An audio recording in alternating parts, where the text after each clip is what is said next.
Hello and welcome to another Moderate Fantasy Violence Christmas special. Merry Christmas, everyone. I'm Alistair. And I'm jolly old Saint Nick. And in this year's Christmas special, we'll be reviewing the LEGO Star Wars Holiday Special, and probably discussing a few other Star Wars things to boot. And we'll also be reviewing the special Christmas episode of Euphoria, which we covered last year. But before all of that, Nick, do you have a Christmas recommendation for our listeners? I actually do. I actually have found something Christmassy I've been doing to talk about. I have also been doing various un-Christmassy things, such as playing Life is Strange and staring blankly into the void. But between those, I've been watching Home for Christmas on Netflix, which, and take this, Alistair, is a Norwegian subtitled TV show. Ooh. Yeah, a Norwegian subtitled rom-com of a set around Christmas. It's about a woman called Johanna who, sick of her family laying into her, well, passive-aggressively needling her for still being single at the age of 30, tells her family at the start of Advent that she's going to bring a boyfriend to Christmas. And then, obviously she's single, japes into you as he tries to find one. And like all rom-coms, it starts off as wacky knockabout fun with this sort of crazy trying to find a boyfriend premise. And then by about halfway through, it's all got surprisingly emotional. And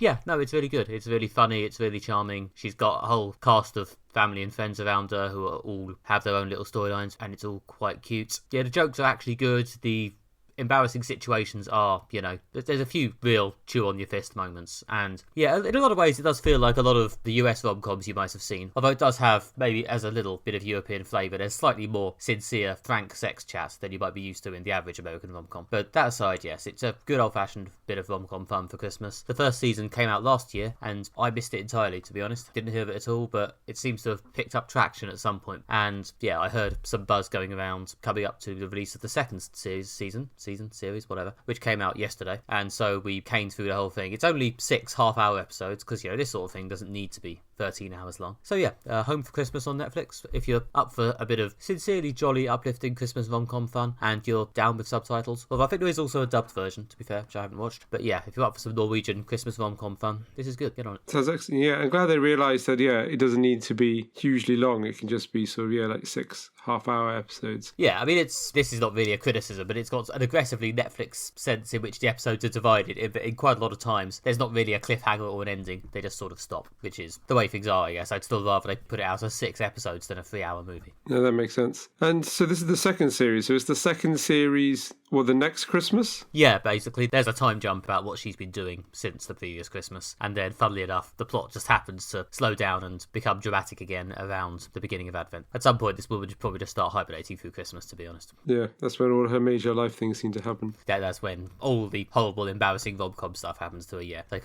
it's December, time to humiliate myself in front of a few more men in the search for love. Oh, it sounds very nice. Yeah, there's been an absolute explosion in Christmas media. I guess there probably always was a lot of Christmas stuff around, but, a lot of Christmas films have been made over the years. But I think Netflix have curated and presented to us every single piece of Christmas media ever created, because there seems to be a lot of Christmas stuff on Netflix. Yeah, people talk about the death of the mid-budget movie, or, how people don't really care about films anymore unless they're A-list blockbusters. I think what seems to happen is mid-budget movies are now basically Netflix movies, and Netflix seem to have very much realised that there is a market for slightly trashy TV movie stuff. Yes, my partner's been watching Christmas movies on Netflix since late November, including lots of things like Christmas Inn. Or was it Holiday Inn? No, the Holiday Inn is a brand of hotels.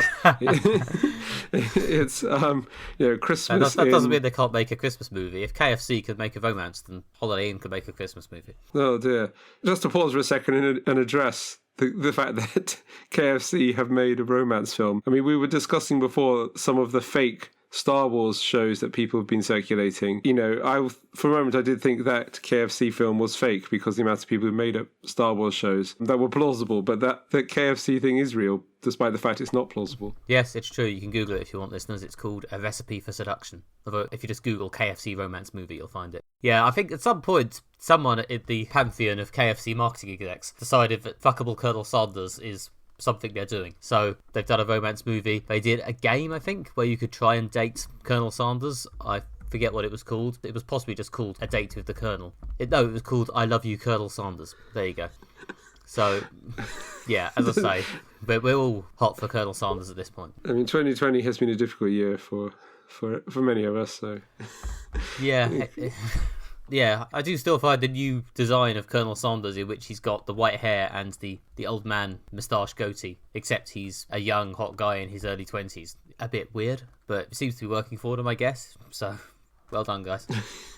Yeah, fair enough. But there is a lot of Christmas stuff out there, and I think it's interesting that that Netflix has feed that back to viewers in that they've kind of become like the home for like Christmas media. There's usually like a big Christmas film in the cinema that's like someone's trying to cash in on Christmas, from things such as Jingle All the Way to Nativity. This year, Netflix is now just the dominant place to find Christmas content. Well, I'm sure you can find some stuff on Disney Plus as well, such as the thing we're about to talk about. But that's a good point.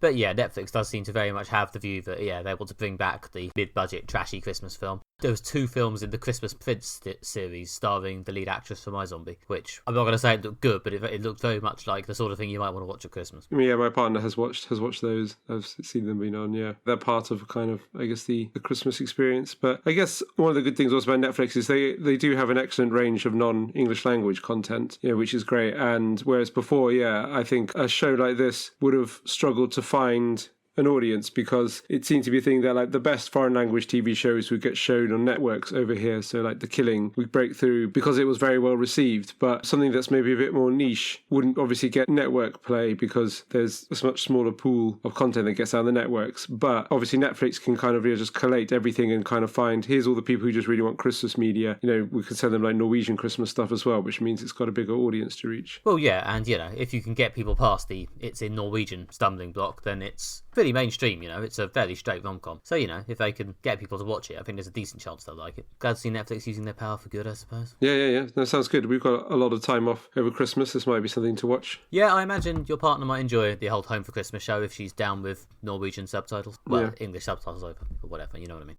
Yep, that's been my main actually festive bit of viewing alongside my usual diet of sitcoms and grim dramas. Alistair, what have you been watching? Well, it's not really Christmas related, but I have been watching a new film release. Again, it's on Netflix. It's rare that our 2 main reviews for this episode, neither of them are Netflix things, which is unusual for this year, but both of our recommendations are Netflix. I watched a new film from David Fincher called Mank, which is about the screenwriter behind Citizen Kane. It's about the process of writing the script. The main character, played by Gary Oldman, who's Herman Mankiewicz, was a screenwriter in Hollywood in the 1940s, and it's about the process of him sort of writing the script for Orson Welles. It's a really interesting film. They've shot it to really look like a 1940s film. It's all in black and white. Things like the scene transitions look very 40s. The kind of the music and the sound effects are very of the period. So they really have gone all out to really capture the feel and sort of style of a 1940s film, with a lot of also visual references to Citizen Kane specifically thrown in there because it's about the process of coming up with the script and the ideas for Citizen Kane. And they sort of feed in lots of the politics of the time, which Citizen Kane also reflected, and also kind of use it to the politics of the time to say something about what's going on today, which is no mean feat. It's got a solid cast. Gary Oldman obviously is always very good, in the main role. It's also got Lily Collins, Amanda Seyfried and Charles Dance in it. It's a very good film, certainly if you're interested in film history and classic films of the 40s, then I recommend this film. I get the feeling that in any normal year this would probably be getting some kind of Oscar buzz, but the fact that this isn't in the cinema, almost no one's going to the cinema. Who knows what the state of the Oscar buzz will be, or if they'll even do the Oscars this year. In ordinary years, this might be getting some sort of high-profile end-of-year prestige movie attention, whereas right now it's just a sort of interesting curiosity that's on Netflix. Are they doing awards season next year? For this year, I guess? I don't actually know. I realise I should have looked into this before recording this segment, but surely they'd have to change the rules because previously you had to have shown a film at least in cinemas a bit. So obviously things like The Irishman, that was released pretty properly on Netflix, did actually get a small cinema run. Mainly it was released in cinemas just so that it would be eligible for the Oscars, whereas most people who watched The Irishman, including myself, watched it on Netflix. But this year, with there being a lot less stuff in the cinemas, and it's not really cost effective to do a cinema release, there must be so many things that haven't seen any kind of cinema release, but have again been well received and found a large audience on Netflix. Yeah, I haven't actually looked into it either, and I don't quite know where I'd start. I assumed it would just be getting the Oscars and it would be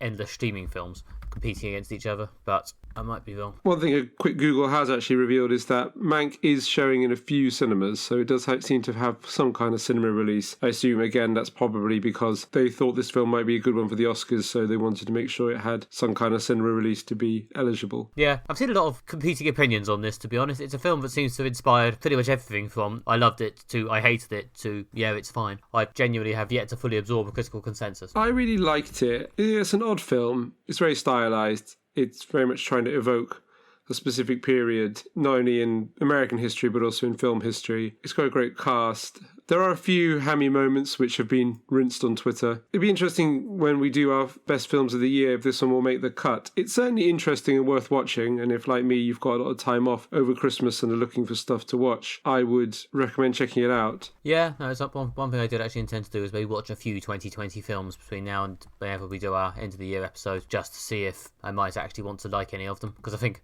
due to the fact that there haven't been that many films this year, and I only really watch films we see for the podcast, I've really not watched many films. Yeah. Oh, for the record, the Overinvested podcast about this film, which I did listen to despite having not seen it, was incredibly good. One of the hosts had read a book about him and they talked quite a lot about the historics of it and so on. So yeah, good podcast if you really want to hear more about Mank, although, spoiler alert, they hated it.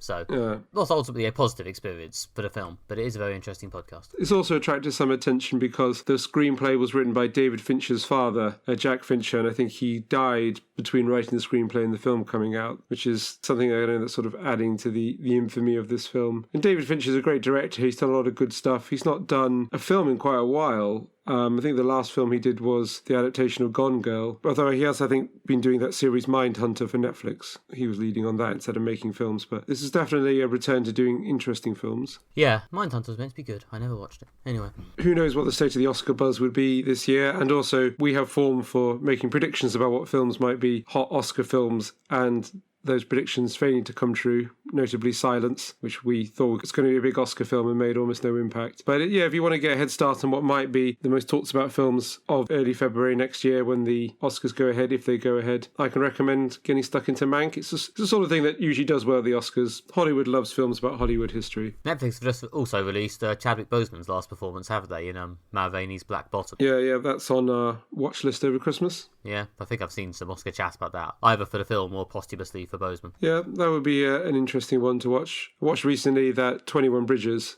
which was one of the last films he did, which is very good, and I can recommend that. Okay, and first up this festive season, we're going to have a chat about the LEGO Star Wars Holiday Special, a 45 minutes knockabout sketch fest in which, well, it's set after Rise of Skywalker, the last Skywalker saga film from last Christmas, and yeah, after the events of that film, Rey is training Finn to become a Jedi, something which wasn't entirely set up in the film, but considering Finn was done quite badly in that film, I'll take it. And is finding it quite frustrating, so decides to look at the past for inspiration, which leads to her going on a little Avengers Endgame-esque nostalgic time journey to previous Star Wars films and previous mentor-apprentice Jedi relationships, which has obviously been at the core of quite a lot of Star Wars, from Obi-Wan and Anakin to Luke and Obi-Wan, probably some others. And it's basically, as you'd expect from the LEGO films, it's a silly comedy set in and around the nooks and crannies of Star Wars continuity. We've both seen it. Alistair, what did you think? So it's very much the humour of the Lego movies, the two that they've put out, and I guess Lego Batman as well. So if you like that sort of sense of slightly mad, slightly over the top, slightly surreal Lego based humour, then you get more of this. It felt very Lego, not particularly Star Wars, and there was kind of just a sort of a jumble of Star Wars things thrown together. I mean, it's fundamentally a film that doesn't take itself particularly seriously. So reviewing it seriously is, I don't know, a bit of dissecting the frog, as Spike Milligan said. It's a slightly ridiculous thing to do, yes. Yeah. What were we thinking? Yeah, but I thought it was funny. When I watched it, I laughed a lot. It's really silly. It's really over the top. It's got a lot of great Star Wars in-jokes or obvious jokes about Star Wars. It made me laugh a bit. It was definitely funny and Christmassy. Yeah, I like the fact it didn't really take itself too seriously. It was certainly enjoyable. Yeah, it was fun enough. It could maybe have used a few more jokes, to be honest. There was a period, especially towards the beginning, where I was a bit sort of, okay, there haven't been that many jokes. I'm just watching Lego. Okay. Because I'm not really that into Lego. And yeah, I'm just watching Lego. Pretty much once she got onto this time travel roller coaster ride through the old Star Wars films, it got going a bit. They threw in more jokes, more stupid cameos, more silly riffs on old Star Wars stuff, and then yeah, you got what you pretty much want from your Lego Star Wars thing. There was a memorable riff running through a couple of scenes about Kylo Ren's abs, which I particularly enjoyed. They very much worked out what everyone primarily got out of his scenes from The Last Jedi. Yeah, and his constant shirtlessness. Yeah, so that was an extremely memorable sequence. Their characterisation of Palpatine was quite funny. I enjoyed Darth Vader fighting his past self. That was a good sequence. Anyway, I should probably stop spoiling the jokes. Yeah, it's all good fun. It could have maybe been a bit more fun, to be honest. It never quite got to the point of going truly manic, which is what I kind of want from these Lego things. This is not, Lego movie level Lego. This is merely decent Lego. But yeah, ultimately, it's just grist for the nerds. If you haven't somewhat bought into the extended Star Wars consumerverse, I'm not sure why you'd even watch it. But, it's fun enough. It's the sort of enjoyable indulgence you probably go for at Christmas. It's about the right length for something like this, and it does make at least a bit of use of the newer characters and settings to make it seem a bit fresh rather than just nostalgic. Yeah, it's kind of odd. They kind of changed things around a bit. Like, obviously, they've just rewritten characters to make their sort of jokes make sense. Like, Poe Dameron is a bit of an idiot in this, just because the humour requires someone being stupid and having some stupid jokes, just like a lot of, I guess, just as kind of the Lego movie made Green Lantern an idiot, just because I guess he had the least successful franchise, so he gets to be the butt of the jokes. Well, yeah, I guess you sort of extrapolated it, haven't you? In some of the films, he was a bit hot-headed and rash, maybe. So in the Lego version, he's a complete moron. Yeah. I like the humour. I like the little Star Wars nods they scattered throughout, possibly my favourite being that the plot in the present is that it's Life Day, Wookiee Life Day, which is, I guess, their kind of equivalent of Christmas in the Star Wars universe. But that's a nod to, so back in the 70s when they made, famous stroke infamous Star Wars holiday special, sort of live action, slightly musical sort of thing that they did. George Lucas, I know, has attempted to erase from history, although it's on YouTube, so you can watch it if you want. That's also set around Wookiee Life Day. But for some reason, they felt the need to bring that in and make a nod to previous Star Wars holiday specials. Well, that's what you want from this sort of thing, isn't it? And as I sort of alluded to in the last outro, that's the holiday special that made Luke Leia's romance canon, wasn't it? Before they instead became brother and sister. Yeah, there's some romancy bits in the first Star Wars, like A New Hope. I remember A New Hope, they sort of vaguely hang the possibility that they might be romance between them. But I think it was a lot more... I haven't seen the holiday special, full disclosure, but I gather it was somehow a bit more explicit in the holiday special, and he then wanted to pretend that didn't happen. Yeah. Then again, there's some pretty full-on snogging in Empire Strikes Back as well. Yeah. So yeah, I mean, it's just, the further you deep, the worse it becomes, really. I mean, I suppose they didn't know. Fucking hell. There's a kind of bit in the middle of this which I think really made me laugh, which is the bit when there's like lots and lots of time traveling going on, and they've got like loads and loads of different characters, like from all 9 films, just mixed up in a big kind of soup. And there's like a bit where there's like 3 different Obi-Wans and things like that, and it just gets a really, really silly bit. Was probably my favourite part. I take what you mean that, yeah, it didn't quite reach the heights of ridiculousness that the Lego movie did, which obviously when that kind of humour really works its best. But I suppose that had like an hour and a half to build up to that moment, where this only had about half an hour. Yeah, I was kind of hoping it would go a bit more sort of sugar-driven manic quite early on, but it didn't quite make it, but it was still good fun. And yeah, they're definitely downplaying a lot of any level of seriousness. Like, you'd think that after how their story ended in Rise of Skywalker, they would have had a bigger reaction to seeing Kylo Ren again, but obviously that's not an emotion they want to play with in this stupid cartoon, so they didn't do that. Yeah, it's just kind of imposing sort of Star Wars lore over this. It's just going to lead to more headaches. But it used the Star Wars lore where possible to make great jokes, and where not, it just kind of threw it out the window in order to make great jokes. So it's, I guess, is what you want from something that's primarily played for the lols. Nor is she referring to herself as Rey Skywalker. Yeah, that's a good point, actually.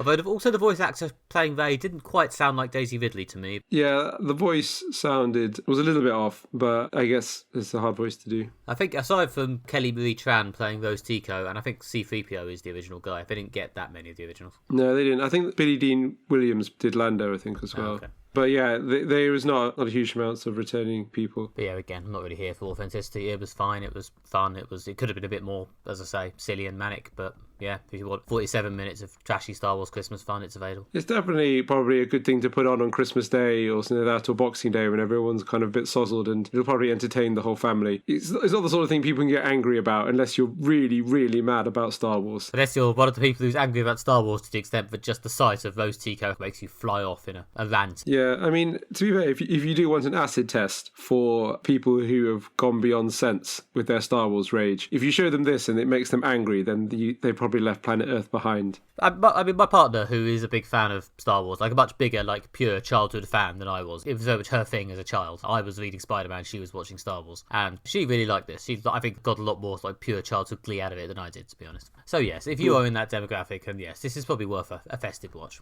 Yeah, definitely. But yeah, I suppose it's coming at a point where this is a sort of another Star Wars Christmas. I mean, last year we had the end of the Skywalker saga for Star Wars Christmas, and this year Star Wars Christmas, I guess they've wrapped up The Mandalorian as well. Beautiful segue, just beautiful. Yeah. Yeah, Mandalorian. We might spoil it. But also, if you haven't seen it, we recommend seeing it. So now's your chance to bail, because there's unlikely to be more hot Lego Star Wars banter, as I think that barrel has been drained. Yeah, we will now talk about The Mandalorian. We may also briefly talk about the many spin-offs they've announced. But yeah, if you haven't seen the finale of Mandalorian Season 2 and want to remain versionally unspoiled, then yeah, leg it. Fast forward to the Euphoria section. So yeah, it wrapped up yesterday, because we're recording the day after the final episode dropped, and I thought it was a good ending. What I liked about it is it did firmly, spoilers right from the outset, it did firmly wrap up the Baby Yoda Grogu storyline that they've kind of been cooking since the first episode, in that he has left the Mandalorian's company and is now with Luke Skywalker, which I didn't see coming, and I'm quite glad I didn't have that spoilt by Twitter before. They got Mark Hamill back, seemed to have digitally de-aged him, as is the way of it these days, so that he can play young Luke Skywalker and sort of take on Grogu as his apprentice, which I did quite like, in the fact that Yoda trained Luke and now Luke is going to train Grogu. I thought that was a nice ending. There was some good fight sequences. The Dark Troopers were quite scary and intense, and certainly raised the threat level, so overall I enjoyed it. Yeah, having entitled our last episode, Give Dark Troopers a Chance romantically, in a very humble quote from myself, I would now like to say that having taken in the final couple of episodes, let's not give Dark Troopers a chance romantically. Get out of my flat and never come back. Anyway, Star Wars, yeah, saw that. After a bit of whinging in the last Mandalorian review, I mostly want to add that yes, the last 2 episodes, in fact the last 3 episodes, to be honest, were pretty good. Once they actually got on a train of moving the plot forward and having things actually happen, I was pretty much into it for the last 3 episodes. The level of fan service is undoubtedly pretty high, but they do a pretty good job of making it work. You know, things have been set up, things have been built up. It's not as if there's another Jedi they could have brought in. I suppose they could have had Rosario Dawson's Ahsoka come in again, but that would have been kind of weird and redundant. So yeah, the Mark Hamill appearance made sense, even if it also reminds us that this whole Disney CGI human beings thing is slightly ludicrous. And although I don't entirely take back my complaining, I do like the fact that after perhaps running on the spot a little in the midpoint of Season 2, they are meaningfully moving on, it seems. Part of me wouldn't be surprised if we're back with Mandalorian travelling with Baby Yoda by the middle of Season 3, because in a lot of ways it is fundamentally what the show is about. It does at least give me some interest in finding out if there is such a thing as a post-Baby Yoda version of The Mandalorian. As I was saying to my partner, I can't imagine they're going to do the 3rd series without Baby Yoda. They might have do a thing when they kind of split the episodes, so there'll be one plot line following Luke and Baby Yoda and one plot line following The Mandalorian on new adventures, possibly involving this plot to recapture the homeworlds of the Mandalorians. So there's possibly there'll be a divergent, and I guess obviously those 2 plot lines can cross over themselves. Obviously, it's similar to kind of the Empire Strikes Back, how it begins with the characters going their separate ways, ends with them all being reunited. Sure, if they were going to do that, they'd have announced a 4th spin-off. Yeah, I don't know. Well, there's still plenty of time for them to do that. I've seen on the internet casting rumours about people they might get to play Luke if they're not going to digitally de-age Mark Hamill for like an entire series. Although, like I say, these are rumours. Who knows what's going to happen? It's a weird precedent. If so, if they were going to be cast, they should just be cast. Yeah,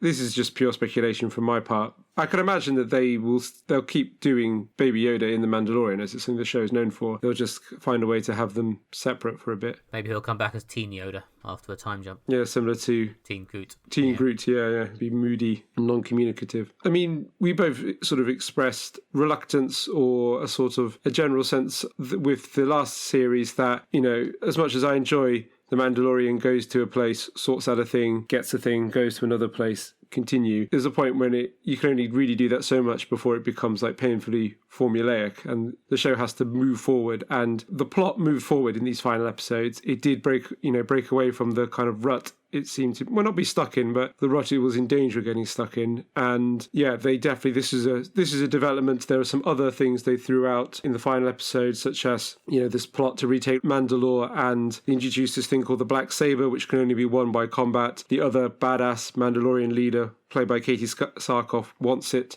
The Mandalorian has it. That's obviously going to be a source of future tension. So they threw out a lot of interesting new directions for Series 3, which is what I was looking for, because as much as I enjoyed the plot they were doing, I think it has certainly run its course. Yeah, no, I think it was nice to be reminded of when they actually, get momentum going and try and tell a story other than just the Mandalorian running errands. They could still make it work and have it be pretty exciting. I actually really enjoyed the second to last episode, the middle one in this sort of finale trilogy. Even though it didn't have quite as much aggressive forward plot development, I thought it was a nice little character moment, and it was featured a lot of really good tense scenes. Yeah, it was very much classic Star Wars, in which is, there's a base, or, we need to attack it and liberate something. It's kind of, you can see why Star Wars spawned so many video games, despite the fact beginning in the pre-video game era, and that there's a lot of very video game like stuff in the way Star Wars narratives works. It's usually, here is some kind of Imperial installation, fortress, space station, spaceship, base of some description. You need to get some kind of sci-fi thing out of it, and then we need to come up with some clever way to do it, which usually involves some epic action scenes. So yeah, I thought that was a great episode overall. And again, even though it wasn't the finale,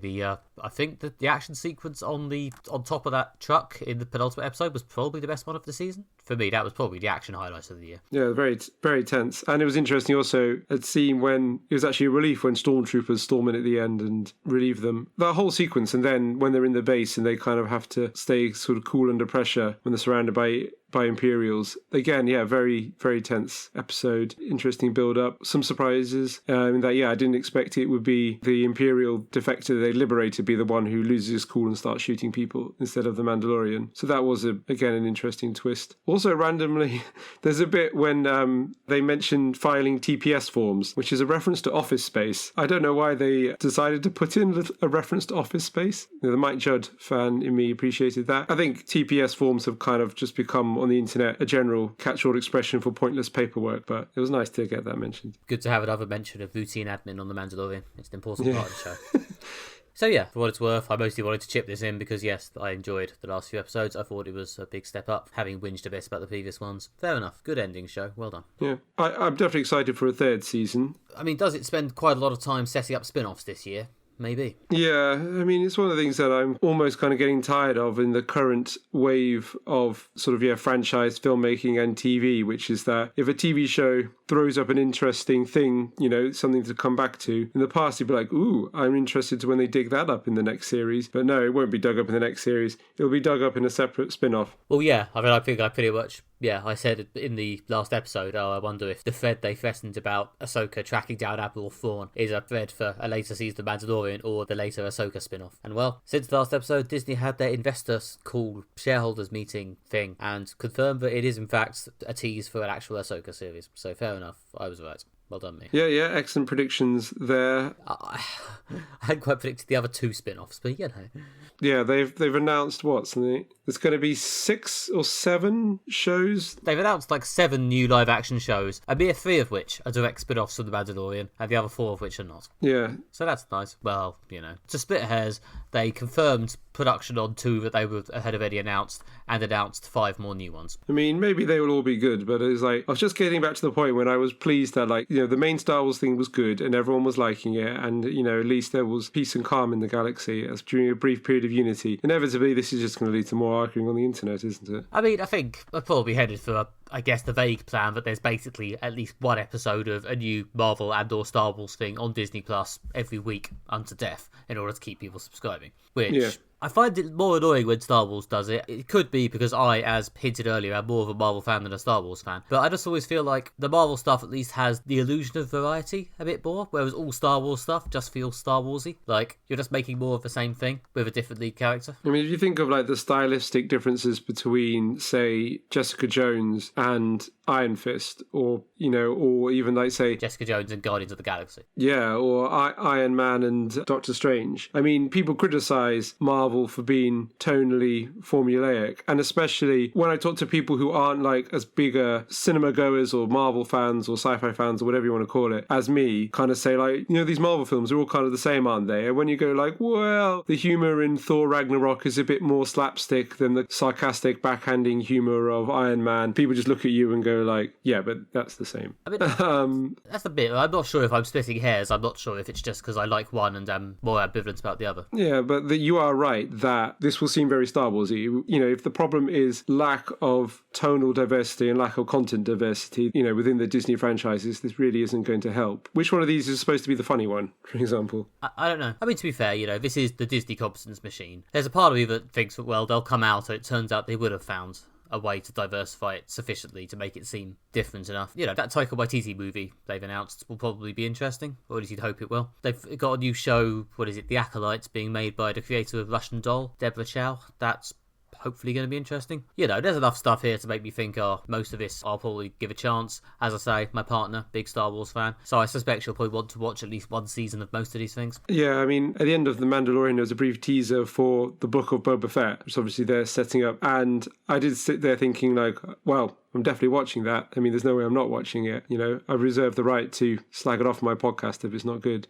But, I mean, I'm definitely going to give all of these a go. And some of them we know so little about, it's kind of difficult to speculate either way. I mean, all of them have got something interesting about them, such as we know nothing about The Acolyte apart from the fact it's from the creators of Russian Doll, which was a good show. So there's nothing to say that it won't be, you know, a good show. The one that I'm most excited about is the Rogue Squadron film directed by Patty Jenkins. Obviously, he's done great stuff with Wonder Woman and is just a really good director. And according to the promo thing they put out, her father was a pilot who I think died in the Air Force. So she's obviously got a personal connection. She's done some great films. And again, I think, as I've said a few times on this podcast and on the Twitter feed for the podcast, I kind of prefer Star Wars when it's more about the awesome space battles or awesome land battles, less when it's about Jedi prophecies and mysticism. I'm in the process of rewatching the prequel trilogy, and the endless amount of Jedi mysticism is just tedious and annoying. Whereas I like The Mandalorian because, for me, that's true Star Wars. Storming bases, sneaking into places, blowing things up, stealing things, prison breaks, you know, laser battles. You know, occasionally a Jedi shows up and adds elements of mysticism to it, but mainly it's about the cool action battles. And, you know, a film about X-Wing pilots that's really got some just epic space battles and great X-Wing moments. I'm 100% on board for that, and so I like the look of that. Well, yeah, I mean, the Jedi kind of work better when they're, you know, allowed to be a bit above everything else and a bit off-screen and a bit different and almost scary. Like in The Mandalorian, it's notable that, you know, the Mandalorian himself gets absolutely shit-kicked by one Dark Trooper, and the idea of having to face a whole army of them is terrifying. And then the Jedi, Luke Skywalker, turns up and just basically kills them all with one hand. Yeah. The idea that Jedi are actually different and above it and scary in that way, and that making them aggressively familiar and boring is probably bad. Yeah, you're completely right that the Jedi work best when they're viewed from the outside as something that's mysterious and scary and terrifying. And I did quite like the fact that they've restored some kind of hierarchy of badassness to the Star Wars universe, with Mandalorians are above Stormtroopers, Dark Troopers are above Mandalorians, and Jedis are sitting pretty at the top. Also, the Jedi work best when they're mysterious. I can imagine one of these shows, at least one, will be probably the Obi-Wan series or The Acolyte, will be steeped very heavily in Jedi lore and will be a big Jedi show.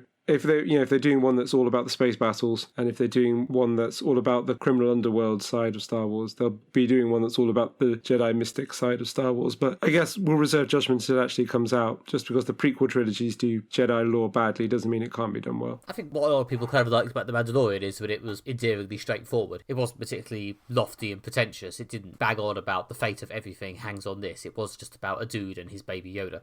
I don't know. I feel like announcing 3 spin-offs of it, plus like 4 other spin-offs, slightly defeats the point of what people liked about it, but whatever.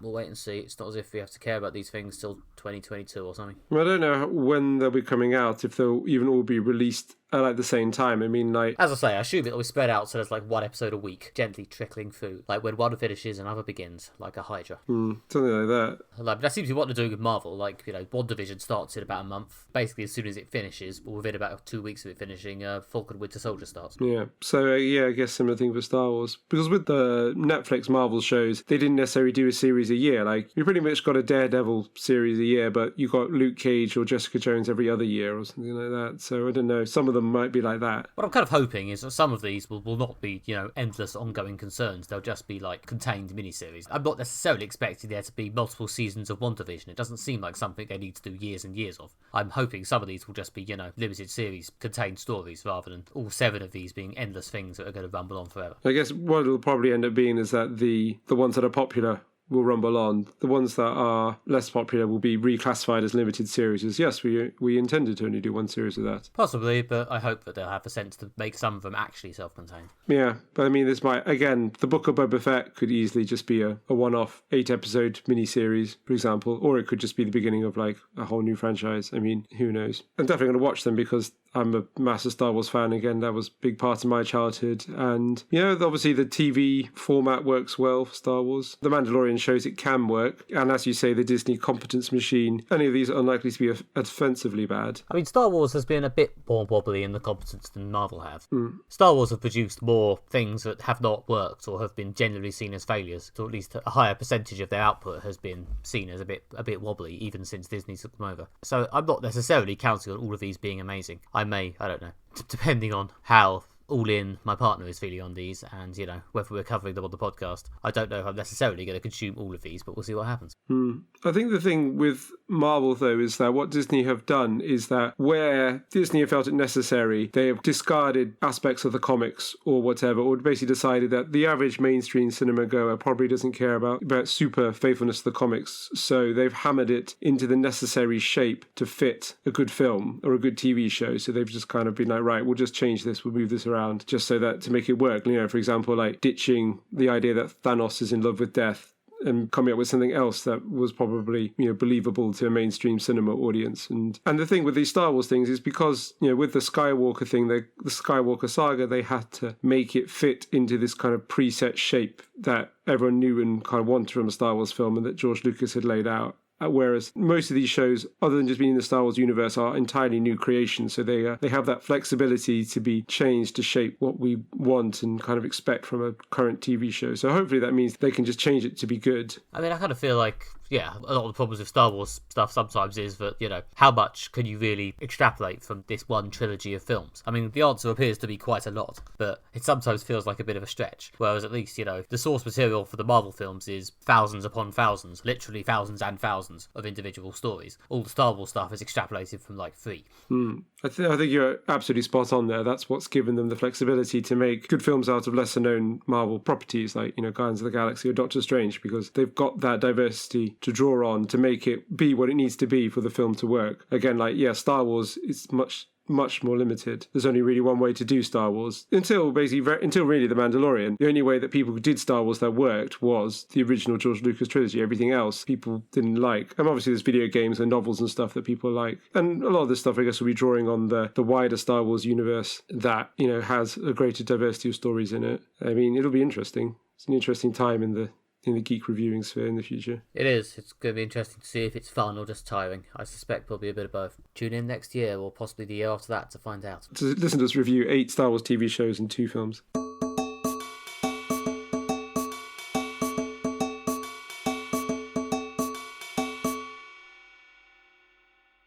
Okay, and last up, on the other side of the festive coin, we're going to talk about Euphoria. Trouble Don't Last Always. A special, interstitial episode of the series, coming between seasons 1 and 2. Euphoria, of course, was the hit teen drama of last year, created by Sam Levinson and starring Zendaya, Hunter Schafer and many others, as a group of teens living a troubled life in our hellish fallen world, struggling with the pressure of internet sexting, drugs, the meaninglessness of their future, and God knows what else in a shiny, hedonistic, Skins-esque world. It was a strange show, but we nonetheless both watched it, but I don't think we reviewed it as we watched it separately on a non-podcast scheduled way. But yes, since you've both seen it, we thought we'd come back for this special, which was filmed under pandemic conditions to, give us some precious Euphoria content between the first 2 seasons. I think there's another one coming in a few months focusing on the Jules character played by Hunter Schafer, but this first one focuses on Vu, played by Zendaya, who is having a bit of a relapse into her old drug habits following her sort of breakup with Jules at the end of the previous season. And of course, it's Christmas, so she's decided to meet up with her sponsor, Ali, played by Coleman Domingo, in a diner to have a chat about her struggles.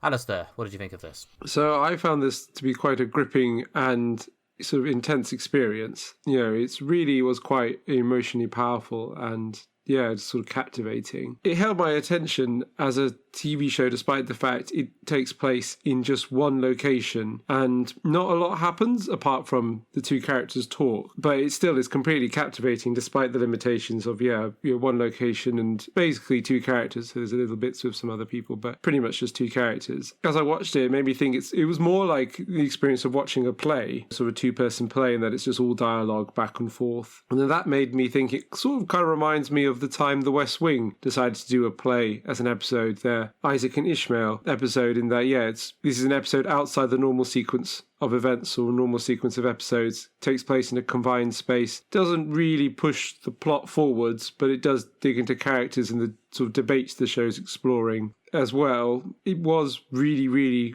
gripping, and if you liked the first series, then definitely watch this, as it's got everything we liked about it, and there is something that's really kind of captivating about this. Yeah, no, I do basically agree. It was a very weird, different experience from the main season of Euphoria, which was a show that on one level really felt like it wanted to say something real about the nihilistic despair of the teens, but also had a lot of extremely superficial artifice built into it. It had this quite heavy level of try-hardness going on, with its sprawling ensemble and its shiny camera effects, and the large amounts of quite explicitly shot sex, whereas this is just, due to the pressures of COVID, is just two people across a table having a chat. There's a bit of attempts to spruce this up with musical effects and visuals, and a bit where the Ali character goes out into the car park to call his family and the camera sort of pans around a lot. But, they try their best to make this a bit arty and quirkily filmed in the magic Euphoria manner. But for the most part, it's quite stripped down, it's quite basic and simple. And as Alistair said, it's basically a play. It's basically Rue and Ali having a chat about addiction and their mutual approaches and experience. Rue Zendaya does, I think, what she did in the first season, which is she has this sort of sullen, closed off, not completely lost and hopeless, but also clearly at the bottom of her personal barrel energy going on. She sort of wants to reach out, but clearly just doesn't feel she can. And she's very good at it. I think she won an award for it. I think she won the Emmy for Best Actress or something. And deservedly so. It was a very good performance. Although she's very good in those Spider-Man films, watching her in this does remind you, which even though she's doing a lot of good work there, she is still kind of wasted. And it's another good performance from her, and the Ali character gets a lot more to do in this episode than he did in the actual Euphoria show, to be honest. And he's especially is pretty excellent here. And it's a good two-hander. It touches on a lot of interesting things. There's a lot of intensity, particularly towards the end when they get into the fact that the problem is that all Rue can really see is this sense of nothingness. And the thing about this show and its crushing melodrama is that it doesn't, although it's aware that a lot of this stuff is the teenagers think it's the end of the world because they're teenagers, it uses all its massive artificial effects to make it feel and look like it actually is the end of the world, which is weird, but does mostly kind of work. And even without the special effects here, the sheer nihilism of the conversation still makes it work. It's, I don't know, in real terms, it's a very long, stretched out conversation. It could possibly have been very slightly shorter and tighter, but I don't know if I know what you'd cut, to be honest. And for all that I joke about it being the bummer Christmas special out of the two we're covering, and relatively speaking, it definitely is. But as you might expect from the title, trouble don't last always. There's a sliver of hope in there somewhere. Yeah, they resisted the urge to go full Miracle of Christmas, but there is a sense of, is Christmas one of the things that offers us some kind of hope about humanity? It is a time when people try to, at least to pretend to come together, enjoy some togetherness and kind of be more united, when, it's a time when you're supposed to think about other people rather than just the ceaseless war of all against all that is human existence. But in this grim, bleak outlook of Euphoria, there are sort of chinks of light coming through, which did lead me to think, I wonder where they would take a second series, in that the first series very much is sort of a downward spiral into bleak nihilism. They can't just spiral down and down more until, they just hit an absolute unending blackness. So I don't really know where they want to take the second series. The chinks of light you see coming through at some points in this episode maybe give an indication that will there be, the second series be a more optimistic road to recovery. I mean, it's just speculation at this point, but what I would say critically about this episode is it did really make me think there are some great debates here. These characters are interesting. There's lots of good stuff, so I'm excited for them to do more. There's so much potential with this. I really want to see it fulfilled. Yeah, I mean, in a way, I always felt more, connected to these characters having watched this than I did through some of the shiny artifice of the actual Euphoria show. I'm sure they'll go back to making it the way they used to make it once they can, if and when they can. I don't know what the current state of US TV production is. The Ali character got a lot of really interesting bits in this, and he wasn't one of the more distinctive characters from the series. There were other characters that stood out more. I guess because they had more plot or were featured more. But I really thought, just focusing on these two characters, digging into their relationships. I mean, it goes to show the sort of complexity of the writing and the characterization, like how deep they go. They get into these deep philosophical discussions. Goes to show the characters have a lot of depth because they can spend an hour just exploring these characters' lives and their feelings and emotions and outlook on the world. And it doesn't get boring. It doesn't get dull. There is a lot of depth there. And also the dialogue is of strong enough quality to keep it interesting, keep you hanging on. Like quite early on, I was basically like, I see what this is going to be. It's going to be just these two people in this diner. Because of COVID restrictions, obviously that's the limit of what they could do. They can't do their cool effects the show was known for, such as there's a bit, I think, in an early episode when Zendaya's character takes some drugs and is sort of walking on the ceiling at a party, and there's going to be none of that. It's going to be very much just like the stage version of Euphoria. But it was just absolutely captivating. I just couldn't look away because just each turn of dialogue was so well done, really like had a sort of an emotionally powerful weight to it, but without it being like just, I don't know, just like layers and layers of ridiculous melodrama. Really like respect for how well written that was. It gives you, as you say, a level of added respect for the fact that for all that Euphoria hits a lot of effects and gimmicks and stuff, there is, the strong character writing at the heart of it does work, and I guess it's a good proof of it or test of it that even without those effects in these just two characters opposite each other in a diner thing, it can still hold it out for an hour. The only criticism I really have of it is that it is archetypal filler episode. It's the sort of thing that, especially like these big American 22 episode series, they do like one of a season, which is an episode which, although is an interesting departure, stylistically interesting, is kind of pointless. This episode, although it gives us more insight into the characters, although there's no shocking revelation, I don't think we didn't know about these characters before, it doesn't move the plot forwards. It's interesting and good, but like it reminds me of a lot of classic filler episodes that although stand out but don't really, they are kind of pointless. Like there's the boxing episode of Battlestar Galactica, the Fly episode of Breaking Bad. There's West Wing did this numerous times with Isaac and Ishmael. There's the one that's like the documentary about CJ. These episodes they're interesting. I can see how writers who get sort of tired of just doing the same plot and characters like, what if we do something interesting this time? And go like, well, that was an interesting experiment. Didn't really move the plot along, and I'm kind of here for the plot. So ultimately gets strikes a slightly bum note. And this obviously, this doesn't drive the story forwards. Although it was good and I did enjoy watching it. That's my criticism. I mean, I will be interested to see what the Jules special is like and whether ultimately I'll come away thinking, well, you could have mixed those two together, like just edited them together and made a single special, which might have felt a bit more like it actually had content. But yeah, it is what it is. It is what they could do under the conditions, and ultimately, there's a reason why nothing really happens in this. It's because they couldn't really get that many cast members together to have anything happen. But I guess they could have made some sort of really obvious pandemic special where people are communicating entirely via Zoom or something, an episode built entirely on Zoom calls where no one's actually in the same place. And to be honest, when I first heard they were doing this, that's kind of what I expected, because this is a show which embraces the teens and their mobile use. So why not have an episode built around video calls set during COVID? But I'm in a way glad they have not done that. This is, I think, is interesting the right word? Yeah, let's say interesting. But yeah, it's a decent tide you over Euphoria. I guess ultimately they could have just not done it, but in the choice between not doing it and doing it, I'm glad they did it. I'm certainly glad they did it, yeah. I felt, if this is the only Euphoria we get this year, I'm so glad we got some, because it is a show I really liked and thought was really, really strong. So I'm glad that we got this extra bit this year, because it'd be disappointing in what is a year that has so many things we thought were going to happen based on the fact that, so many shows that we wanted to see that happened, last year, and we thought we're going to get another slice of this year, because why not? Every year you get a slice of things, apart from occasionally when things get cancelled, but obviously not. So I'm glad we got some Euphoria this year, and it didn't disappoint. I can't really see how they could have made it different or better. It is what it is. This is TV in the age of COVID-19. Well, yeah, I mean, we haven't actually had that many specials like this, have we? I mean, we've had a few that have done the thing I mentioned, the sort of, it's basically a Zoom call thing, but not many shows have actually deigned to do anything special like this. A few of them, I think, have now resumed full filming under COVID conditions. I mean, I don't know, I guess I'm not giving like EastEnders enough credit, a show which has picked up under COVID quite a while ago, and I've just not been watching. Yeah, I mean, the fact they actually managed to do it is a testament to itself. I mean, the papers of all the stories this week, they're still filming Mission Impossible 7. Oh, yeah.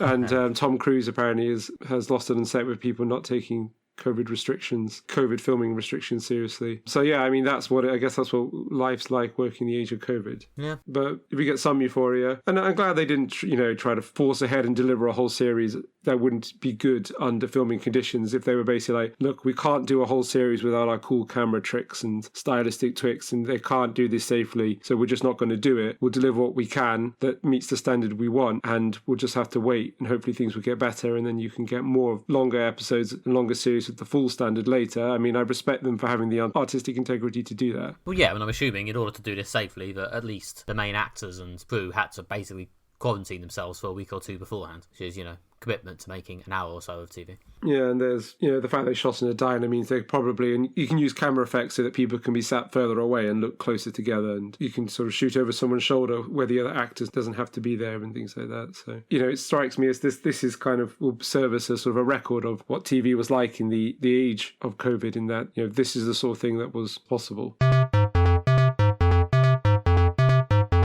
That's all we have time for in this Christmas special. If you've enjoyed this Christmas episode of Moderate Fantasy Violence, then please subscribe in your podcatcher of choice. Whilst you're there, please also leave us a review, as it helps other people find out about the show. If you want more from us, then you can visit our website, moderatefantasyviolence.com, where you can find other episodes of this podcast and written pieces by Nick and myself. If you head over there in the next few days, we will be able to read our summaries of the year and find out what Nick and I thought were the best films and TV of 2020. And if you want to see what our favourite films and TV of those specific few minutes are, you can follow us on social media. The podcast is at MFV Podcast on Twitter and Moderate Fantasy Violence on Facebook, whereas I am Nick MB on Twitter, and I think also Nick Ryan Writes on Facebook, actually, if I never remember to plug it, and I'm also nickbryan.com on the general internet. I've been Alistair Ball. You can find more from me on Twitter, where I'm at AlistairJR and you can find more of my writing at redtrainblog.com. Join us next time for our 2020 Review of the Year episode, where we'll be counting down our best film and TV of 2020 and looking back at this very strange year and what we thought were the kind of the trends and interesting things that happened. But until then, we want to wish you all a Merry Christmas, and we'll see you next year. Ho, ho, ho. Merry Christmas. Did that work? Did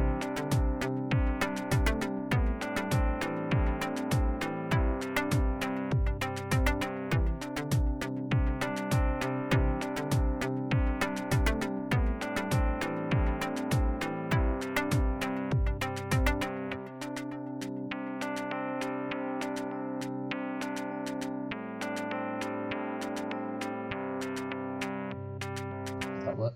I think that worked. Oh. Jolly old Saint Nick, as they say. As I said.